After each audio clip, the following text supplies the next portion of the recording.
Greetings, my dear friends. This is Chax once again with a new episode of Chax Simplifies. The world has seen many a pandemic in the last few hundred years. The Black Plague in the 14th century wiped out one third of Europe's population.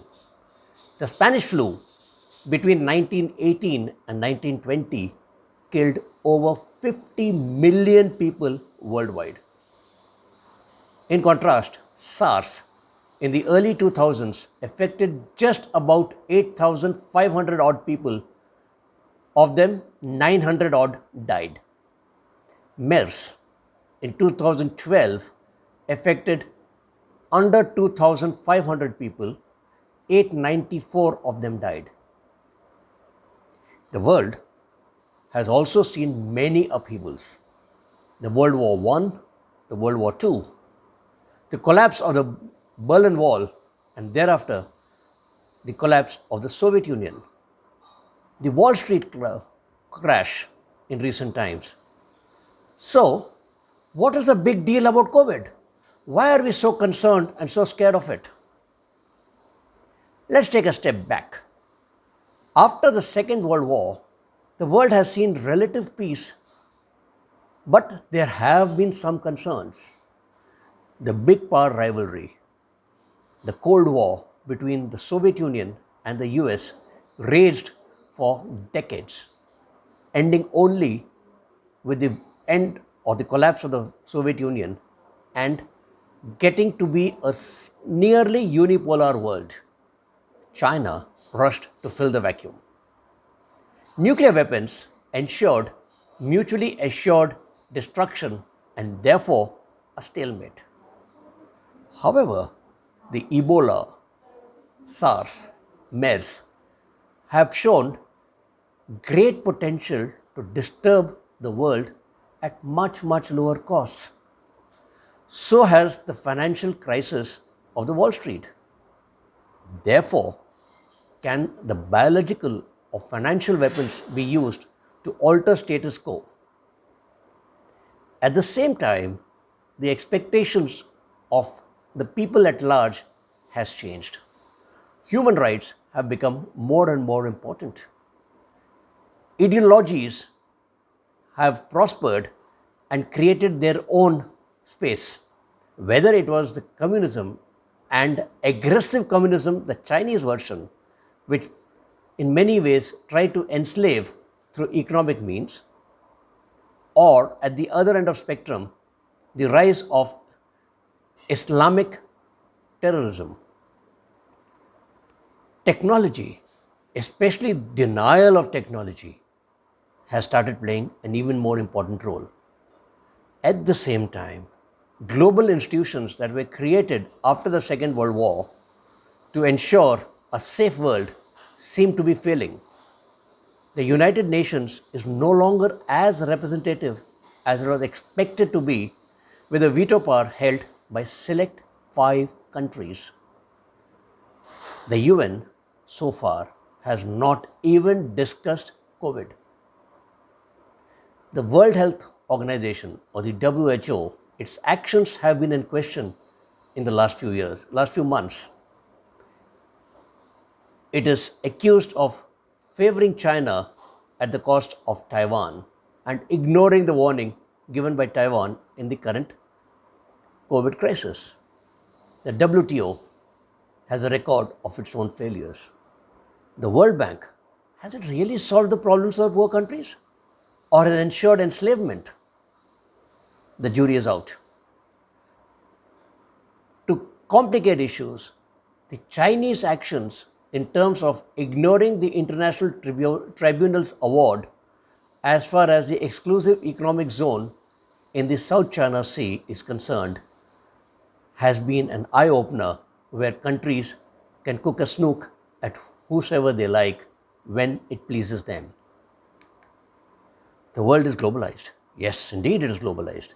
Yet, China seems to be at the fountainhead of almost all supply chains, whether it is manufacturing or pharmaceuticals, especially in the API or the pharmaceutical ingredient, the active pharmaceutical ingredient. electronics. This in many ways lays foundation for war by other means, as evidenced by the Wall Street crisis, the economic breakdown, or how you could psychologically influence people. In the recent past, COVID has captured the imagination and center stage in ways nothing else has in the past.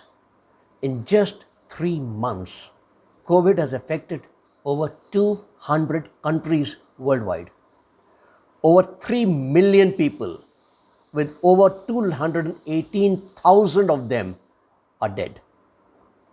It has locked down over 75% of the globe at some point or other,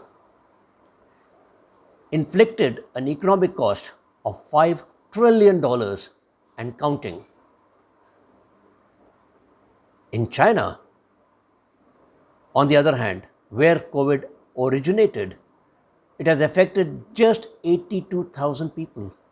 Of them, only 4,633 are dead.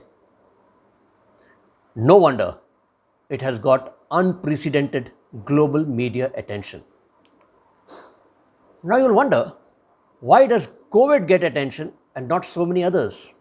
Well, there are a few qualities that are required to get global attention. The event has to be shocking. COVID, by its rapid rise and transmission across the globe, has shocked. It has to be scary. Today, with the world in lockdown, especially India, we are all scared when the next virus will strike and where it will, and therefore we remain indoors. It should be an ongoing event. The fatality rate has to be high. Well, look at this. COVID has a fatality rate of just 3.7%, that too at the higher end of the age profile. In contrast, SARS had 9.6%, MERS a shocking 34.6%. But even more interesting, COVID has given fodder for all types of conspiracy theorists. And these theories range from, at one end, the Chinese rise, the rise of the dragon, the need to dominate the world, Chinese hegemony, to the greed of the big pharma. Some call it the result of the 5G trials. There are others who say it was a bioweapon under development and it leaked from the Bioresearch Institute in Wuhan. China, on the other hand, claims it to be a US conspiracy and it released the virus during the military games of 2019. To add fuel to these conspiracy theories, the Chinese behavior, both before the declaration of the pandemic and after, has been, well, not very encouraging or transparent, to say the least. We are all aware that it declared the reporting of the pandemic for a long time, over a month. It hid the human-to-human spread even longer. Although it was happening, it influenced the WHO, to declare as late as the 15th of January to say there is no evidence of human-to-human transmission. Gross misreporting of data. Now you'll recollect, just a few days back, China suddenly increased the number of deaths in Wuhan by a shocking over 50%. There has been a mysterious death of all whistleblowers as far as this pandemic is concerned. During the pandemic, what is surprising is Beijing, Shanghai, the other manufacturing centers in China were not affected so much. They were not locked down. Chinese manufacturing is back on track. The organizations, the companies, the mills, the factories humming, the world is locked down. The poor quality of equipment that the Chinese have gifted or sold to countries, whether in Europe or even to India, has been of questionable standards. Actually, they have been of poor standards, right? And China has made threats to not supply life saving equipment and drugs, mass and personal protection equipment to countries that question its role, right? Or as recently as a couple of days back, Australia that will stop buying wine and beef if it continued investigation on the origins of COVID. It has attempted to take over stressed assets globally, leading to many countries in Europe, even India, to pass laws that will prevent just that.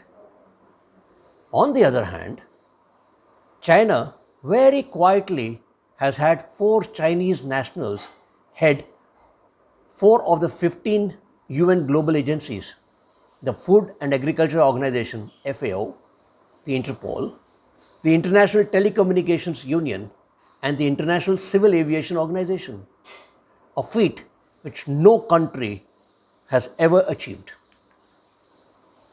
So, is COVID a bioweapon? The jury is out, but let's just very quickly try and understand the characteristics of a bioweapon and where does COVID fall into that. Let's take them one by one. Infectivity, that is the relative ease in which the weapon or the virus or the microorganism can establish itself in the host. COVID scores well on this score. Virulence, the relative severity of the resultant infection. Now, COVID is a question mark. It seems to be affecting the older people, that is over 80, much more than the younger one, that is below 60. Overall, it has a death rate of approximately 3.7%. Not so much if you really look at it. Toxicity, that is the relative severity of the illness or incapacitation. While the illness is not so severe, the scare is much more. So COVID does score here. The incubation period, in COVID's case, it is 4 days to 14 days. Not too bad, right? The ease of delivery. How easily can it reach the target population? Well, COVID seems to have reached the world significantly easily in very quick time. Its transmission and dispersal has been very good. Lethality, well, that is one place where COVID doesn't score so much, as we discussed a little while back. The lifespan, now this is a big question. You don't want a microorganism or a disease or a pathogen to live for a long time, so that when you have to take over, you can do so without too much danger. Or you should have a vaccine. None of them seem to be applicable in the case of COVID. Deniability. Now, can China deny that it made COVID or COVID released from there? No, it can't. So therefore, would China like to be a pariah as far as the World Committee of Nations is concerned? I have my doubts. And finally, stability. How easily or how stable is it to manufacture? There have been a number of biological agents that have been made but rejected because they could not be manufactured or stored in a stable environment, in a stable manner. And once deployed, how quickly will the microorganism destroy itself? In this case, while the COVID is relatively stable, the virus, its destructibility by time is in question. Therefore, I am not too sure whether it was a bioweapon. However, I do feel it probably was a bioweapon under development and may have leaked by mistake. And China just utilized the crisis that happened thereafter in a method that was better than the others. So, what are the global or the geopolitical implications of the COVID virus, globalization or interdependence was thought to be something that would answer the need for war and lead world to a peace. It is fragile. It has many a pitfall. Let's take major sectors. The global financial sector, well, the crisis of the Wall Street and many others thereafter, from the Lehman Brothers to others, have all shown how easy it is for the financial sector interdependence to cripple economies. Manufacturing. Well, the Weber's law states that manufacturing should be concentrated at the points which have proximity to the raw materials, labor sectors, or markets. In this case, they all concentrated in China. The global supply chain has to be efficient. Yet, China seems to be at the fountainhead of most of them. The technological development, the presence of countries at the high table that determine global standards is considered one major yardstick. The intellectual rights, the patents, safeguard of them is another important issue. And this leads to the perception of leadership in high tech. Today, it is the US that leads high tech. How long? Well, that's a question mark. Control of the seas and thereby control of trade. Really speaking, if you go back in history, Britain ruled the world because it ruled the seas by controlling virtually every choke point in the sea. If you can control the seas, you can control global trade. And therefore, you could probably weaponize this. You could control the supply of scarce resources, for example, oil, rare earths, like China does. Data. That's the new oil today. On one hand, every person wants his personal private data to be private and inaccessible. On the other hand, governments want access and utilization of data to be able to control public perception. Digital connectivity, the new age tools like artificial intelligence, quantum computing have all made utilization of large amounts of data relatively easy. Data security and integrity, therefore, has become even more important. All this put it together with global terrorism. On one end of the spectrum, you have nuclear terrorism with countries like North Korea, Pakistan, and now even Iran, blackmailing others using the threat of the nuclear weapon. And on the other end, you have ideological terrorism, essentially Islamic terror.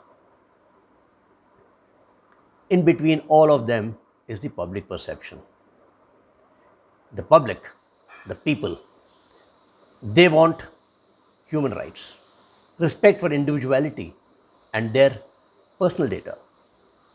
Ideology becomes important. And there have been questions raised about nation states versus MNCs, and would people now forget that they are from citizens of a specific country to becoming workers of a particular company? Well, if those are the geopolitical realities of the current day world, China somehow seems to be at the center of the storm. Let's take and re-examine Chinese role in each of those factors that I spoke about a couple of minutes back. Global financials. Well, China controls or owns approximately $1 trillion of US foreign debt. It is second only to Japan as far as owning of US debt is concerned, and therefore has significant potential for creating trouble. There have been significantly large number of instances where stealing of data has happened from China. China has been using BRI, or Belt and Road Initiative, to create client states using debt as a weapon. See the example of Pakistan, Sri Lanka, a number of countries in Africa. It has bought significant raw material assets in Africa to Middle East. Therefore, China has significant potential here. We did say touch upon China in global manufacturing, and today China is the capital of global manufacturing. Almost all supply chains originate here. So much so that the rest of the world today is waking up to the fact that they have allowed China to dominate their national core interests and therefore are looking to move out of China. Japan and the US have led this. China has been at the high table that determines global standards in the past few years, especially in the telecommunication center. It has leadership in artificial intelligence and quantum computing. Surprisingly, over 55% of all patents of 5G are held by China. Global trade. Well, if you go back in time, US dollar was the preferred denomination or preferred currency as far as global trade is concerned. China always wanted yuan or renminbi to take its place or start global trade with its currency. It has succeeded to a point, and to some extent, recently, IMF has included yuan into its basket of currencies. China, since the year 2010, has been controlling the export of rare earths, commencing with Japan. The BRI and the use of loans that it has been giving to countries has been used for strategic investments, and those countries today rue the fact that they went into it. Chinese have been threatening with sanctions and stopping of import of wine, beef, tourism, for example, with Australia, to deter it from investigation the origins of COVID. Similarly, it has threatened Europe as far as export of critical medical supplies, personal protection equipment, and masks. It has entered the fray of Middle East oil, using Iran as its vehicle to enter here. It has tried, or it is definitely in the process of controlling the South China Sea. Don't forget, 1/3 of global shipping passes through the South China Sea. It claims sovereignty over an area within the 9-dash line. Well, the 9-dash line includes virtually the entire South China Sea and does not bother with the EEZ of the littoral nations. It has constructed artificial islands and has based aircraft, ships, and missiles. It has declared an air identification zone over the area and tries to enforce it. It has shown total disregard to international laws of the sea, or UNCLOS as it is called, and said thumbs down to the tribunal ruling of 2016 as far as the EEZ of other countries is concerned.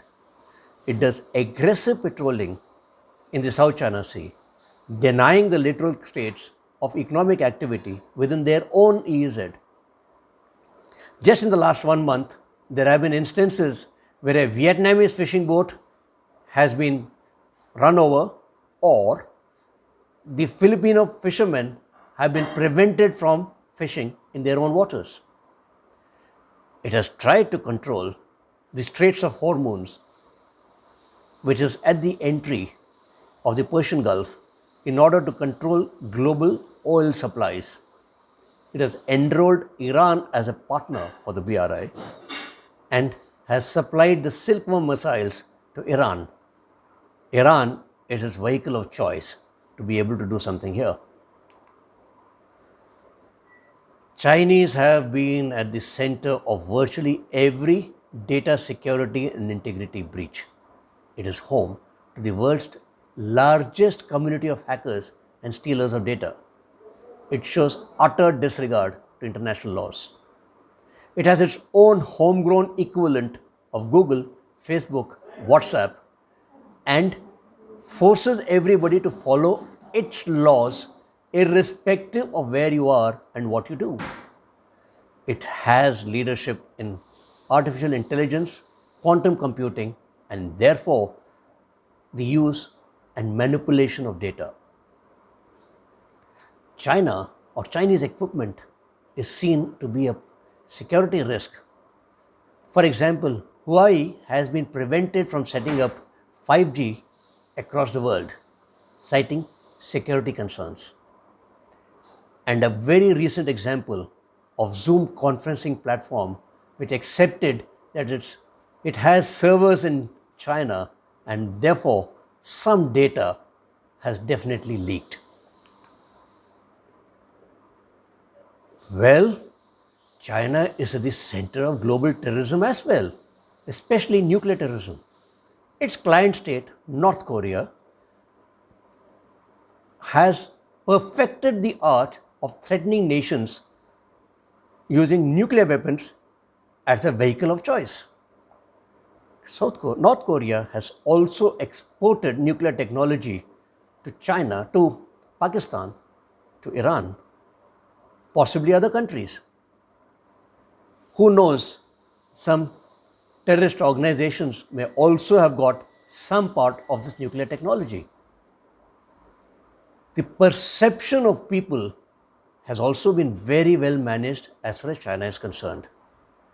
It sent its nationals to the best universities under scholarship to learn and copy all that they could from the West. Four Chinese nationals head 4 of the 15 UN international bodies, from FAO to ICAO. It has increased its monetary contribution to the United Nations, therefore be able to nudge the UN in its favor. Proof of that is the fact that the WHO did not call out China and still does not. The UN Security Council has still not discussed COVID. It has manipulated public opinion across countries. However, COVID seems to have created a problem where none existed. So, where do we go from here?